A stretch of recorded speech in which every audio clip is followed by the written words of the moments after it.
Grabando. Ya está. Ok. Venga, buenas tardes. La charla hace referencia a las mujeres, la magia, cábala y alquimia. Por excelencia, las mujeres que practicaban la magia, cábala y alquimia eran las brujas. Siguiendo al autor Jesús Callejo, habla por tanto de cómo practicaban el maleficio y cómo la supuesta bruja tenía que demostrar ante las autoridades que no era tal para no ser acusada de muerte. También aparecían esas acusaciones en los países germánicos a través de la ordalía o juicios de Dios.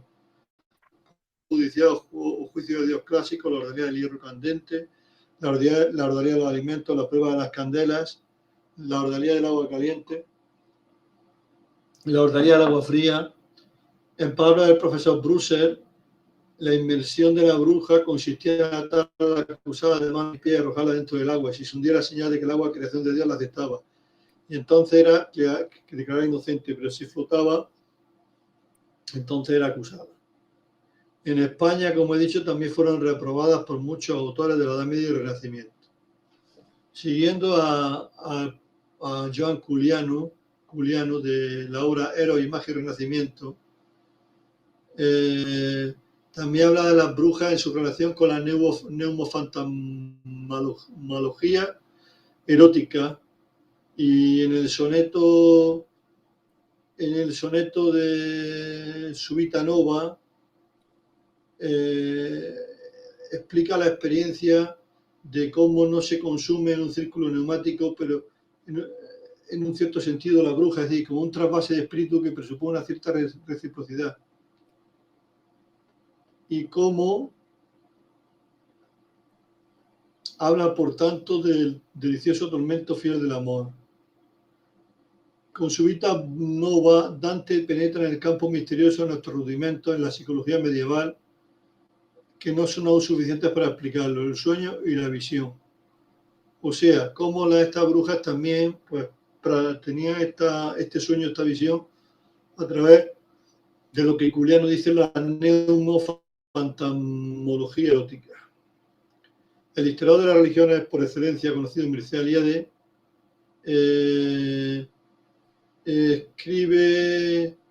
escribe en su prólogo sobre De Vinculus in Genere, hablando de la obra de Giordano Bruno y la obra de Joan Culiano,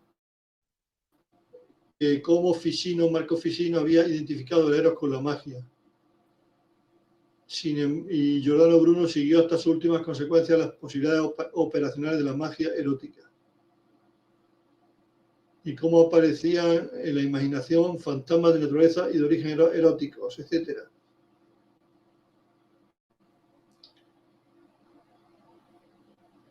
Otras obras, por ejemplo, tenemos la obra de Encantamiento, Sugestión y Sueños de Arturo Castiglioni, que también hablan de cómo experimentaba estos fenómenos de sugestión y de imaginación y de posesión la bruja. La magia, también la Edad Media, la biografía, Richard Kieffer nos habla que en realidad la leyenda de la magia en sí mismo religiosa tiene características típicas de una plegaria.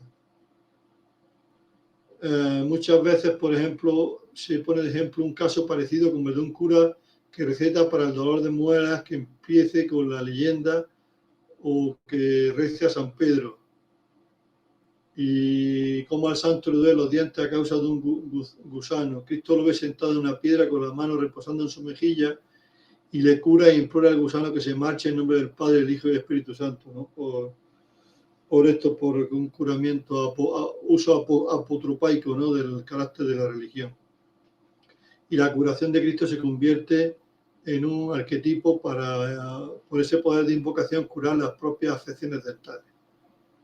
Ya sabemos también que a lo largo de la Edad Media y luego en la moderna, muchos santos, cada santo tenía una atribución para curar unos la garganta, otros los pies, otros el dolor de cabeza, etc. Bueno, eso también hubo una cantidad de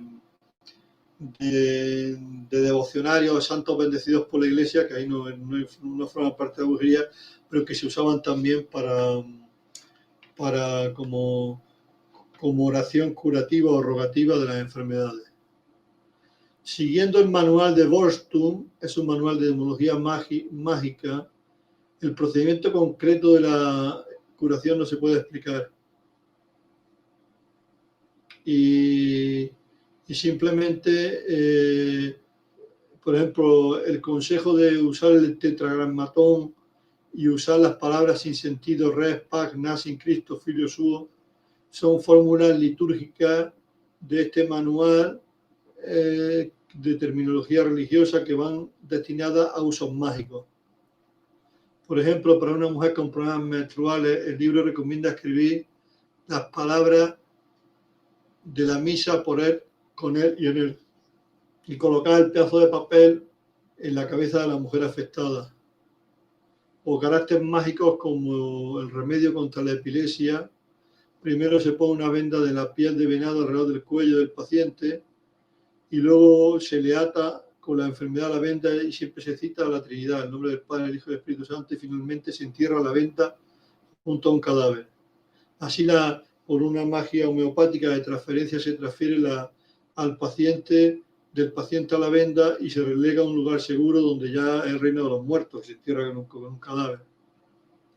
Este libro de Wolfram, por tanto, recomienda las plegarias cristianas seguidas de la forma latina del nombre del Padre, del Hijo y del Espíritu Santo. Estas plegarias no serían, por tanto, actos de brujería, sino actos mágicos recomendados. Sin embargo, para este mismo autor, para atacar la posesión demoníaca, el libro recomienda que el sacerdote recite a la oreja de una persona afectada la siguiente, una especie de mezcla en latín con una serie de frases como amara, tonta, tira, pos, etc. Y como medio alternativo para la posesión, el manual sugiere tomar 3 ramitas de junípero, rociarlas 3 veces con vino en honor a la Trinidad, hervirlas y colocarlas en la cabeza de la persona poseída. También el término de agios, de santos, se usa el tetragramatón en la literatura cristiana. El nombre tetragramatón de la YHWH, Yah significa Rey de Reyes, Paz significa Paz in Cristo filo suo, y por tanto la magia aparece aquí como una especie de encrucijada donde tiene una serie de prescripciones que contienen fórmulas verbales de la literatura cristiana. Y también para resguardarse la gente de cualquier forma de brujería debían llevar encima algunas ramas de una planta griálica como era la artemisa. También para asegurarse una vista aguda por la noche, debe untarse uno los ojos con sangre de murciélago. Una magia también simpatética homeopática. El recurso a las autoridades antiguas parece ser algo verdaderamente plausible en escritores como Plinio. Ya hemos dicho la cura para el dolor de muelas, que empezaba también con la leyenda de San Pedro. Luego hay otras obras que analizan el tema de la magia y la brujería en relación con la Inquisición, del autor Rafael Martín Soto, tanto en archivos del Histórico Nacional del Antiguo Reino de Granada, siglos XVI al XVIII, como la magia y la vida cotidiana en los siglos XVI a XVIII. El tema, por tanto, son libros muy extensos de los ensalmos, del ahojamiento, de la magia por imitación, de la magia patética, de los oráculos, de decir oraciones en nombre de los santos, etc. Todo eso aparece investigados por la Inquisición de diversas brujas o personas que eran acusadas de brujería porque decían que curaban con su arte, y prácticas que no estaban dentro de la ortodoxia de la Iglesia católica o cristiana. También otro autor, Eugenio Fuentes, en La hoguera de los inocentes, habla del linchamiento, las cazas de brujas y la ordalía.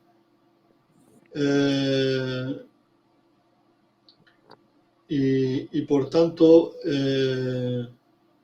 los seres humanos, en esta búsqueda del lado oscuro, pone el autor que somos capaces de llegar a los extremos más insólitos de maldad y sin razón para hacer daño a nuestros semejantes.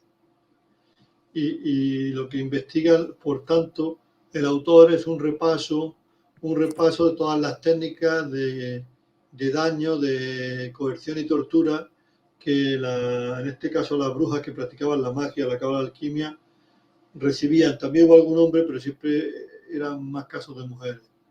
Es importante destacar en cuanto a la caza de brujas el libro del Maleum Maleficarum. ¿Quién lo escribe? Pues Heinrich Kramer y Jacobo Springler, denominado también el libro El Martillo de las Brujas.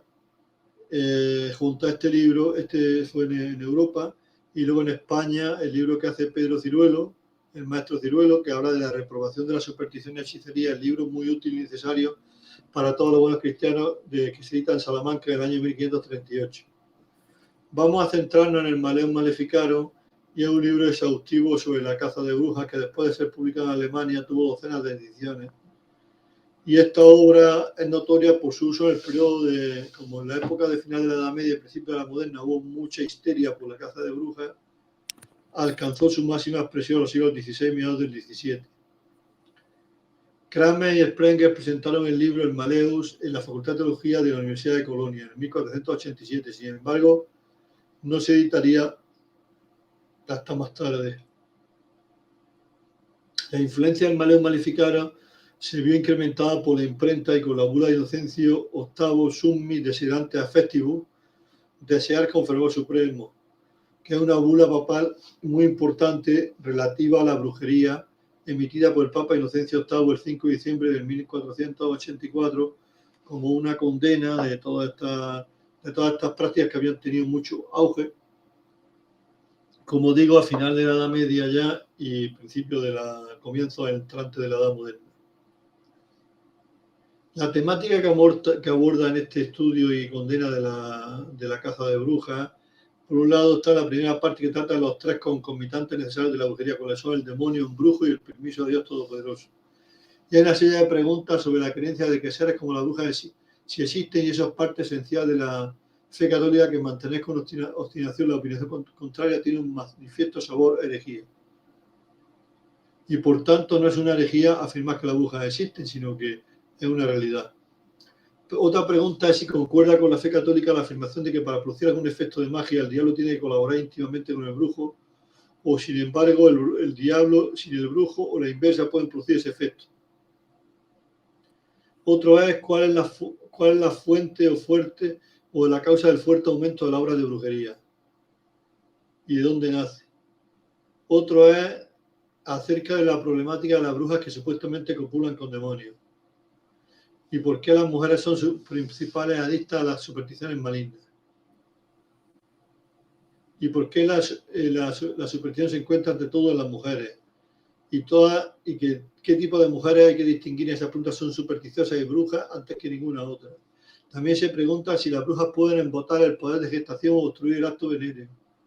También si las brujas que son comadronas matan de distintas maneras a los niños concebidos en el útero y procuran un aborto o ofrecen a los demonios a los niños recién nacidos. Pregunta también sobre la comparación de sus delitos según 14 rubros con los pecados de los demonios de todos los tipos y cada uno de ellos. La segunda parte del Maleus trata de los métodos por los cuales se llevan a cabo la brujería, su obra, y cómo pueden ser anuladas y disueltas exitosamente, hablando de los métodos que usan las brujas, qué remedio para curar el mal y supuestamente el uso del exorcismo y otras oraciones para combatir esa obra. Otra obra importante de este autor ruso es Grigulevich, en su obra Bruja, hereje, inquisidora, historia de la Inquisición en España y Latinoamérica. Este autor, junto a otros autores, estudia el mundo de las brujas como una frontera entre lo meramente cristiano y lo pagano, y en cierto modo la brujería que investiga, o al menos es seducida por la magia y los posibles poderes latentes en el hombre, y busca también una ayuda ficticia o no ante la muerte o la enfermedad, el ser humano, y forma parte todo ello de esa frontera de la que estamos hablando, de que es objeto de análisis. Así, Grigulevich, en su obra Brujas, herejes e inquisidores, introduce el tema de la Inquisición como tribunal de persecución y castigo, primero en Europa en general y luego en España de forma particular, ya que a diferencia de Europa, en España el castigo lo hacía la propia Iglesia, mientras que en el resto de Europa el condenado era entregado al brazo secular. La Inquisición se centra, como sabemos, en España, en el Tribunal de la Inquisición en Aragón, mediante el reglamento del Manual de Inquisidores de Raimundo de Peñafort. Y otros antecedentes relacionados con el mundo de la bruja y cómo se combaten son el Directorio de Inquisidores de Nicolás Eimeri y la Práctica Officii Inquisitioni del Inquisidor General Bernardo de Huy. Este autor, Bernardo de Huy, en su página 142, expone sobre la prolongada caza de brujas y aborda el tema de la prolongada caza de brujas en la Edad Media y analiza también lo que decía San Agustín y sus advertencias, como decían también en el Nuevo Testamento, cómo luchar contra las acechanzas del demonio. Así también analiza, según Santo Tomás de Aquino, el concepto de providencia en general. Para el autor, el diablo fue tan necesario en la Iglesia como Dios, porque sirvió de instrumento de miedo y control al ejercer el poder, y dice, los herejes eran o son asimismo servidores del diablo, pues actuaban por su instigación, y por ello viene de base de la opinión del obispo San Cipriano, que expuso que el diablo es el creador de toda división, cisma eclesiástico y de toda herejía. En cuanto a la brujería en la Baja Edad Media europea, también hay una abundante bibliografía. Autores como Giordano Bruno, en su libro Mundo, Magia y Memoria, expone Bruno que como el alma tiene una presencia en todo el universo, una energía universal y una cosmología. Y habla también de los demonios como cosas ocultas del mundo que están ahí. El mago va a intentar hacer vínculos con las fuerzas, con unas fuerzas que derivan de ellos. Hay, por tanto, un rito, una técnica del uso de la magia, la atraerla para sí, el uso de drogas, etc. También el diccionario de magia antigua y alquimia, de edición Estical, define el término de bruja y tiene su origen en la tradición cristiana europea y ya son las personas que usaban en época de Roma para hacer las adivinaciones, sortilegios y oráculos. Entre el siglo XIV y XVII la brujería se popularizó de tal manera que los padres de la Iglesia vieron peligrar su poder político y religioso y por ello organizaron la caza de brujas. Y ya como hemos explicado, en el año 1484 aparecería la bula Summa Desiderante y el Maleu Maleficarum y la propia Inquisición así reforzó su poder. Otro autor importante, quizás menos conocido, pero no por ello importante, es Christoph Daxel-Müller o Miller, que en su Historia Social de la Magia, en sus capítulos 6 y 7, y en concreto el capítulo 6 aborda la brujería, de un lado el tema de la fantasía diabólica y la vocación ígnica y el culto a Satanás que practicaba las brujas, y de otro lado la teología cristiana trató de romper el riguroso dualismo de las convicciones gnósticas y quiso que el principio del mal estuviese subordinado al bien. Satanás era, por tanto, el padre del engaño, como dice también San Pablo, y eso se concreta en su adoración diabólica, misa negra, ritual de dar vuelta al revés a las cosas, como crucifijo, o leer el misal al revés. Se cree que, de acuerdo a las fuentes, dichas prácticas más de mujeres que de hombres. Así en los aquelarres solo aparecen mujeres.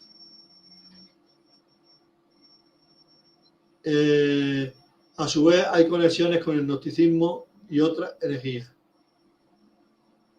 En el capítulo 7 se aborda por Dassel el tema de la brujería y magia y expone que entre las actas municipales que figuran en el archivo porque este autor es alemán, de la ciudad alemana bávara de Kelheim, se encuentra un manuscrito de la tardía Edad Media y habla de un cuestionario para todos los artículos que, según las brujas y malhechores, pueden ser interrogados de la manera más cómoda.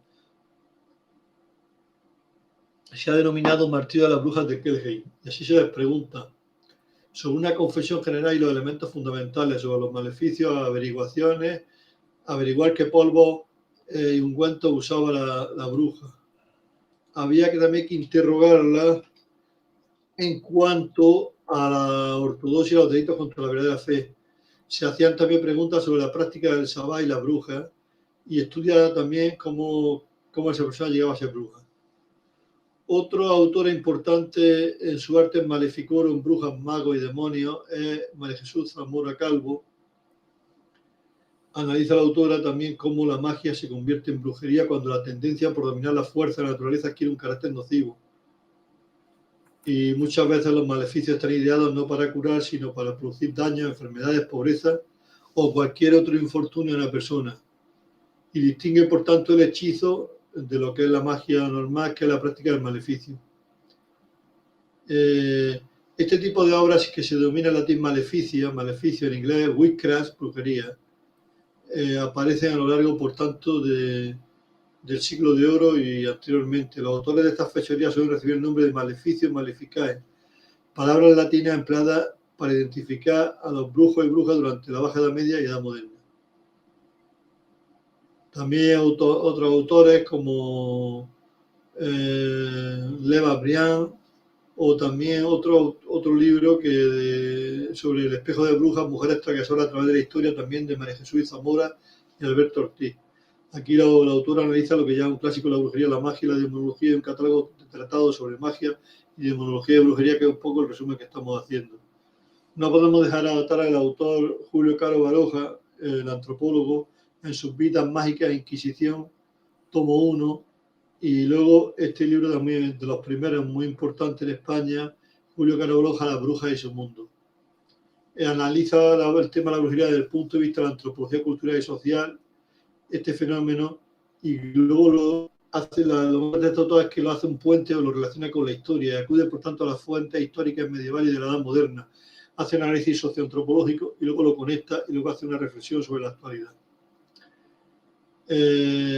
Y también expone que la bruja y su mundo, que la personalidad de la bruja existe, y define pues, a la bruja como una persona que tiene unos caracteres generales y son herederas de Simeta o de Canidia, y la bruja normalmente es rural, es más veces vieja que joven, vive al margen de la sociedad, temida y despreciada, parece ser una mujer nerviosa, sujeta a grandes crisis, que tiene sobre unos conocimientos limitados de curandera, que hace emplastos, la saludadora y que practica la adivinación a veces.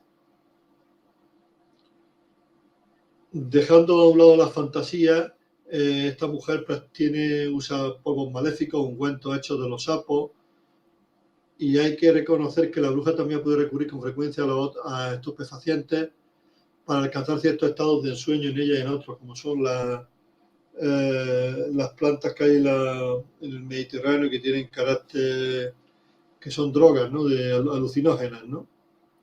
Y parece ser que los estupefacientes más empleados, como eran las plantas de la familia de las solanáceas, entre ellas se hallan la belladona, el herbeleño y el estramonio.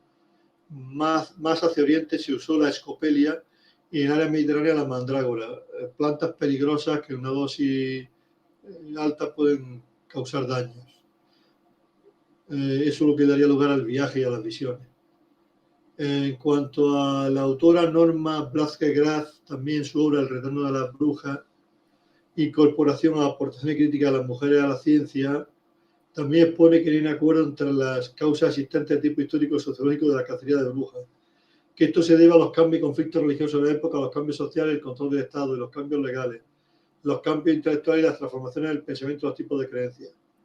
Martínez Mas también en su enciclopedia sobre la magia habla del origen de la brujería y citando al historiador francés experto en la brujería, Julien Michelet, a través de una interesante hipótesis en su libro Historia del satanismo, Julien Michelet habla de las causas de la brujería y el origen de la alucinación que llevó a la desgracia a las mujeres que querían hallarse posesas por Satanás y poseer poderes sobrehumanos. Desde el caso de la humilde campesina que teme y respeta a su marido y que alberga en sí el recuerdo de los antiguos dioses paganos, hasta la sierva que, ultrajada por gente del castillo, la gleba y los pajes, termina entregándose en cuerpo y alma al demonio.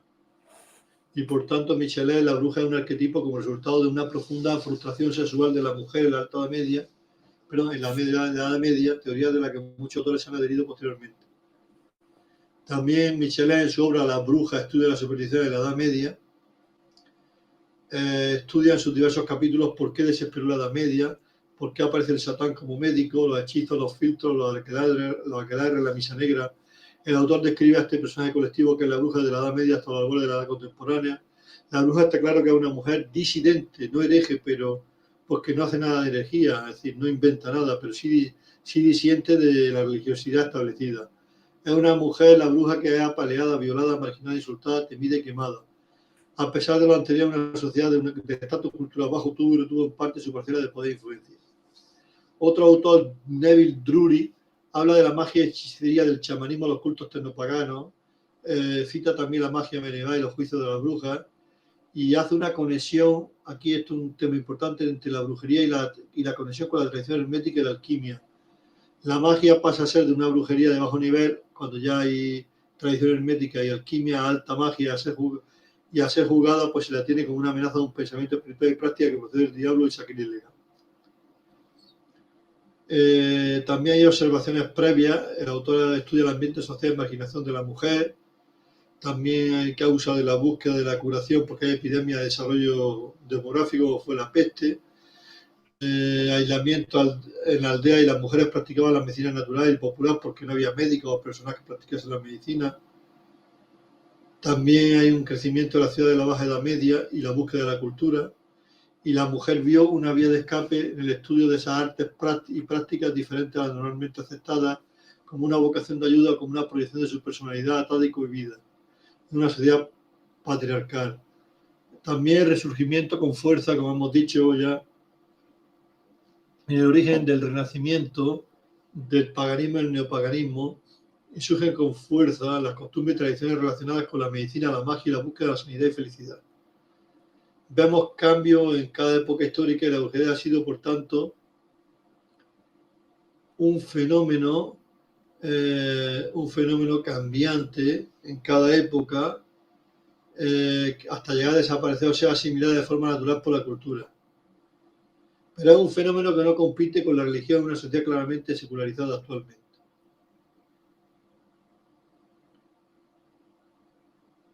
Antecedentes de las brujas pueden ser la peguina, el misticismo herético. También como conclusiones, la mujer es el centro de todas estas cuestiones como oposición y forma de liberación. El estudio de las brujas no sería un tema cerrado y la bibliografía confirma esa multiplicidad de factores de estos fenómenos, el carácter bifronte entre el dogma cristiano y las nuevas formas de concepción del mundo, la vida y pensamiento.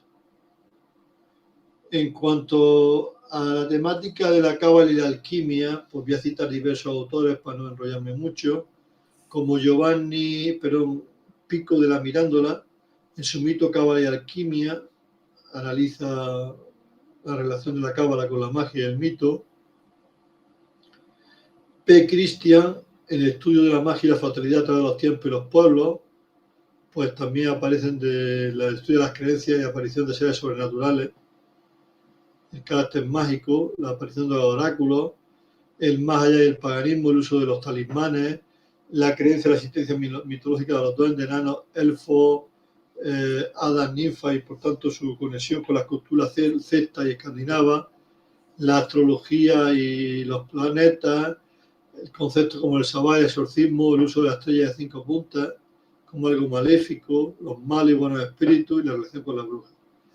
Otro autor también importante es Eliphas Leví, que habla de la historia de la magia, la mujer y la civilización, y en su capítulo 4 habla de la influencia femenina en relación con la bruja y las mujeres, y expone que parecería que en Francia la inspiración se atribuía más especialmente a las mujeres. Elfos y hadas precedían a los santos y los santos franceses tenían casi invariablemente cierto carácter férico en su leyenda. Es como hay una aculturación, el pase de conceptos irlandeses o conceptos célticos a conceptos cristianos. Santa Clotilde nos hizo cristianos y Santa Genoveva nos mantuvo franceses, a repelar con la fuerza de su virtud el amago de invasión de Atila. Sin embargo, Juana de Arco pertenece más bien a la familia de las hadas que a la jerarquía de las santas, y murió como Hipatia, víctima de sus maravillosos dones naturales y mártir de su carácter generoso. Después hablaremos de ella. Santa Clotilde aún realiza milagros en todo el país. En cuanto a la magia ogoádica o gádica, Norman Kraft, tiene que ver con la magia céltica, pone que existen también en los mundos una especie de jerarquía de la que los arquetipos raíces de todo el cosmos encienden la chispa de la manifestación y se filtra a través de los 4 mundos para alcanzar el estado manifiesto que vemos a nuestro alrededor. La luz que empieza en un mundo se expresa en una tabla con las características de los 4 mundos, desde el mundo más grosero al más sutil, y tienen que ver también con el estudio de la cábala. Así estaría el mundo del Asilut, según la Cábala, o mundo de emanación de los arquetipos, o Sefirot, y planeta en su forma más pura, el Briat, o mundo de creación, y mundo del intelecto, arcángeles, dioses y diosas, y después tendríamos ya el Yeshirá, o mundo de información, luz astral, emoción, imágenes cambiantes, y finalmente el mundo de Asia, o mundo de manifestación, mundo física, existencia, naturaleza humana. En el árbol de la vida aparecen los sefirot y tienen relaciones internas y una orden de emanación divina.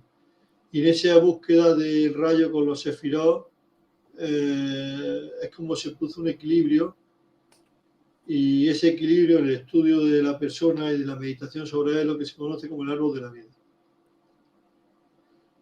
No puedo compartir la imagen, pero bueno, que lo podéis buscar en internet, como son el sefirot, el árbol de la vida, y lo he puesto.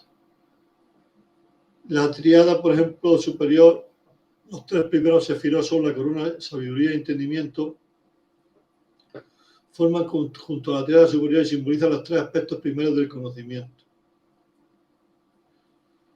Es el reino de la mística, donde no podemos actuar en nuestro modo en los mundos superiores.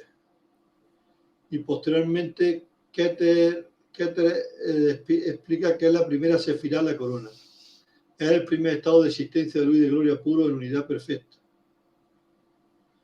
Y es donde aquí aparece, por tanto, en esta corona, el punto de vista primordial, el anciano de los ancianos, el punto fluido, la cabeza blanca y la fuente insondable de todas las edades. El Shomat del árbol de la vida, la segunda sefirá, que es la sabiduría. Es el almacén de las primeras ideas, o logoi espermaticoi, como semillas que son pasadas a Binah, etc.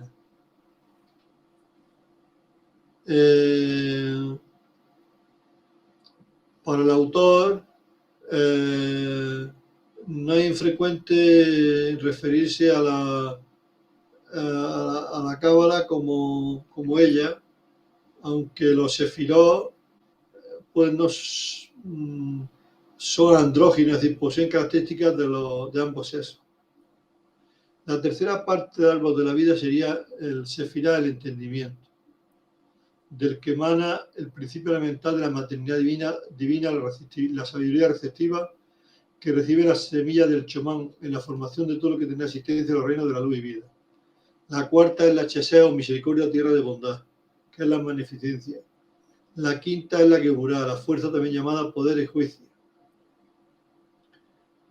La sexta es la belleza, o tifaret, que ocupa un lugar central en el árbol de la vida, prestando un equilibrio esencial andrógino a la transmisión de fuerzas que vienen de arriba. Y la séptima es la nesá, o la victoria, un principio activo que sostiene la misericordia. Esta corriente de luz procede de los tifaret y conforma la gloria y el equilibrio de esta esfera y fluye hacia la vitalidad y el abundante amor de la naturaleza. La octava sefirá es Jo, el esplendor. La novena es Yesod, el fundamento de ese flujo creativo. La décima es el Malkut, la cábala de Malkut, que es el receptáculo de toda la luz que proviene de arriba del árbol de la vida, del mundo, etcétera, etcétera. Y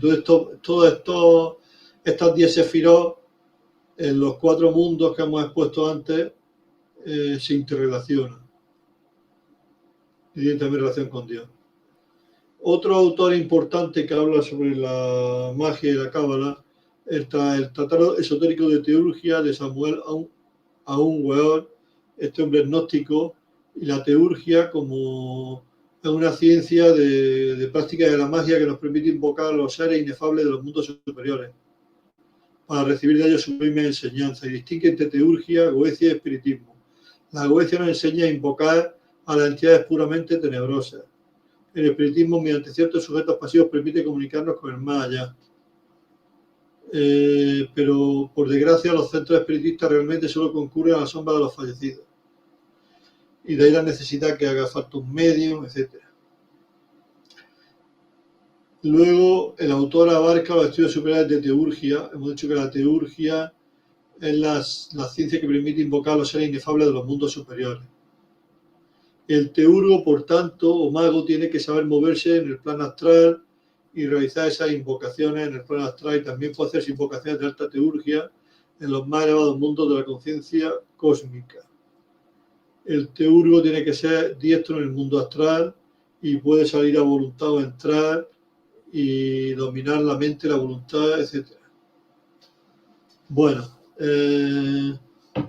para no enrollarme más con esto,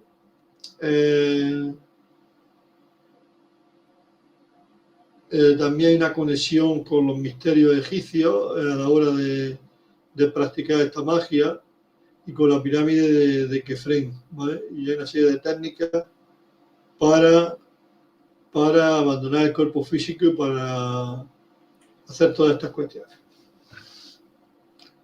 Otra autora como Aura Fernández Tabernilla habla en Mujeres, Sexualidad y Rituales de Magia Erótica y Magia Amorosa. Hace una comparativa entre el neopaganismo y la Grecia antigua en un trabajo final de máster, y lo que dice, y comparando los rituales, dice que salvando las evidentes distancias, tanto temporales como culturales, que separan los dos ritos que hemos presentado, ambos ritos usan la magia por analogía mediante la fabricación de efigies de trapo, de la tradición wicana o céltica y de arcilla o cera griega, que representa tanto el miembro femenino como el masculino de la pareja, así como mediante el maltrato de la efigie con la intención, tal como se decía en el ritual wicano, de magia amorosa. Y también se queman las dos figuras, tanto el hombre como la mujer, con la idea de que esto se traduzca en la pareja real como un deseo desenfrenado y una pasión ardiente por la otra parte. Este ritual sigue la senda habitual de los conjuros eróticos griegos para atar al enemigo con el fin de inducir el héroe en la víctima. La otra práctica es que ambos invocan a seres sobrenaturales que ayuden al solicitante a tener éxito en su empresa. En el ritual wicano, dichos seres son el dios y la diosa, los cuales son los encargados de unir a los amantes. Y tiene una conexión con con la ayuda a las divinidades griegas tónicas como Coré, Perséfone, Adonis, o a dioses infernales como Hermes o Anubis, Hermes griego o el Anubis griego, pero egipcio, así como los daimones o demonios de aquellos que han muerto antes de tiempo, los denominados aeroroi, y estos daimones actúan como asistentes de la divinidad y como agentes activos que deben atraer o atar a la víctima y favorecer su enamoramiento en favor del solicitante, etc. También se usan la simbología y la imagen del cosmos en sus respectivos rituales de magia amorosa. Estoy hablando, por tanto, de los rituales de magia erótica, ¿vale? Y seguir un ritual griego como el practicante ata los figurines y la tablilla en la que está escrita la deficio con un hilo de tejer al que se le han hecho 365 nudos referente a los días del año. También se cierra el ritual atando físicamente la efigie y enterrándola, como una especie de magia homeopática, y etcétera. La autora expone también que hay una relación entre el solicitante y la víctima y su conexión con los rituales griegos. Por el hacedor de lo mismo suele ser en la mayoría de los casos un hombre y su víctima una mujer. Por el contrario, los rituales wicanos o de magia céltica, el solicitante y la víctima puede ser tanto un hombre como una mujer. También compara los ritos griegos entre el hombre y la mujer claramente desiguales, pues la mujer suele estar en una situación de inferioridad y subyugación con respecto al hombre.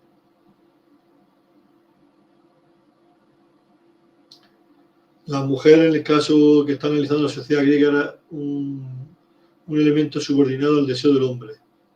Pero este tipo de relación cambia de manera radical en el rito wicano, en donde no solo no se da ni se contempla la posible superioridad de cualquiera de los dos miembros de la pareja, sino que para los neopaganos, hombre y mujer son iguales.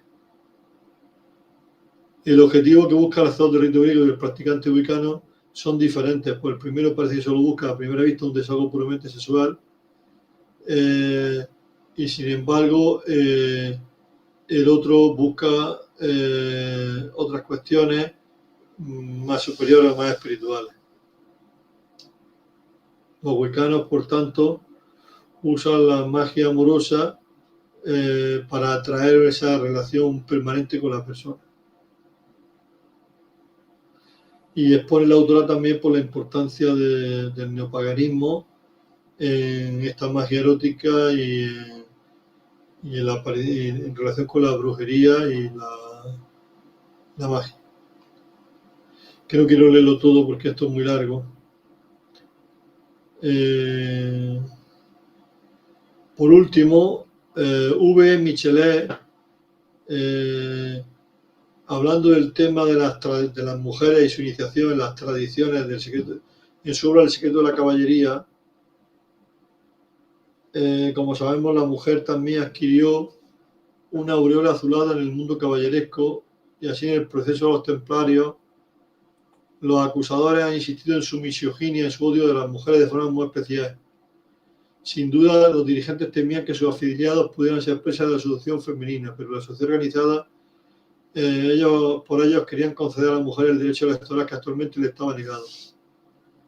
Una regla del temple que ha llegado hasta nosotros decide que la orden ya no contará más con el hermano, lo que significa que San Bernardo la había admitido.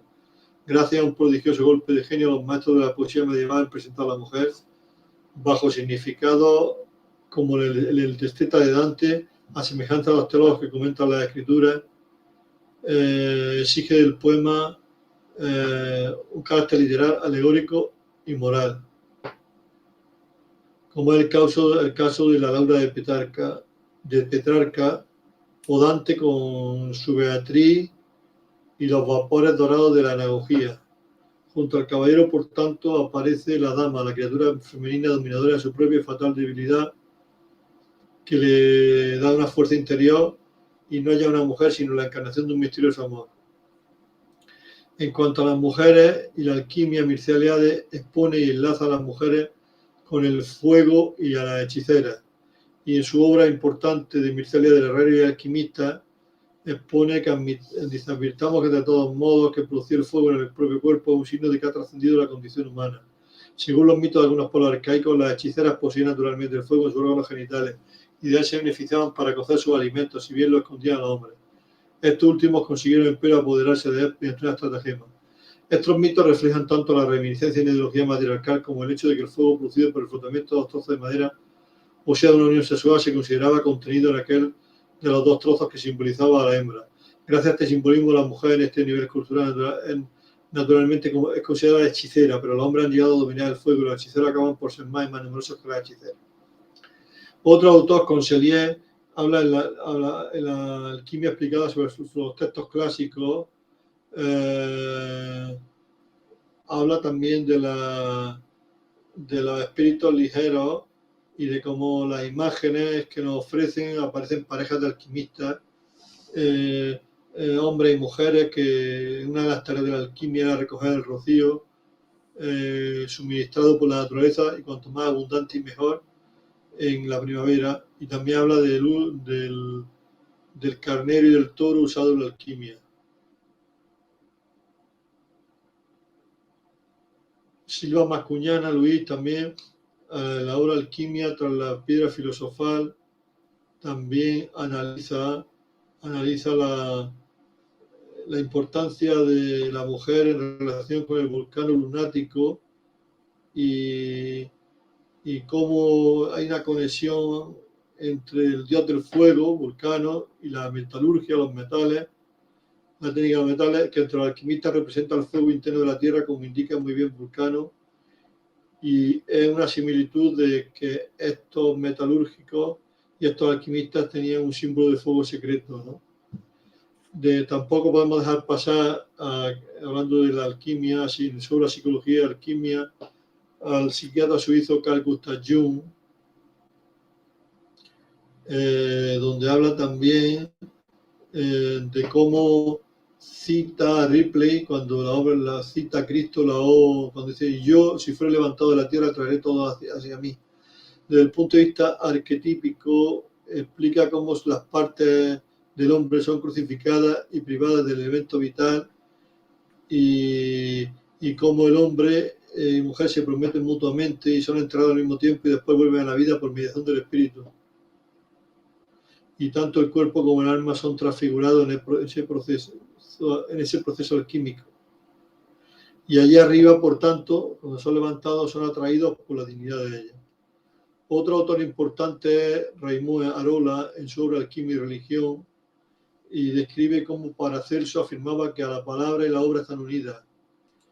Y, por tanto, como lo estaba el marido y la mujer en el matrimonio, parece lógico pensar el misterio de la cábala alquímica, como diríanos más tarde Johann Valentin André en sus bodas química o alquímica, utilizando el lenguaje filosófico o hermético, nacería el hijo filosófico. Y por medio de la cábala, nos dice Arola, el hombre conoce la primera materia y por medio de la alquimia la conduce a la perfección final. También cita Rumelius en una tabla de correspondencia entre la operación alquímica y los versículos del Cantar de los Cantares. Tiene como una conexión con el Zohar y la Cábala. La materia y forma de venida de Dios por medio de la naturaleza, el sujeto, el hilo del arte, la dirección del fuego, la definición del vaso, el sello del arme, la putrefacción, en fin. Cita también la sublimación y destilación, la coagulación y aparición de los colores, el Cantar de los Cantares, tu amado más que otro amado, o la más hermosa de todas las mujeres, como símbolo de transmutación alquímica, cuando describe al amado, que son sus ojos como palomas, sus mejillas como especies aromáticas, sus labios destilan mirra, sus manos anillos de oro engastado de jacinto, su vientre de marfil, etc. Y ya pues como conclusiones podríamos decir, por tanto, hay una interconexión entre la brujería, la magia, la cábala y la alquimia, tanto a nivel medieval como en la edad moderna, y esa conexión, aunque fue muy fuerte en la edad media,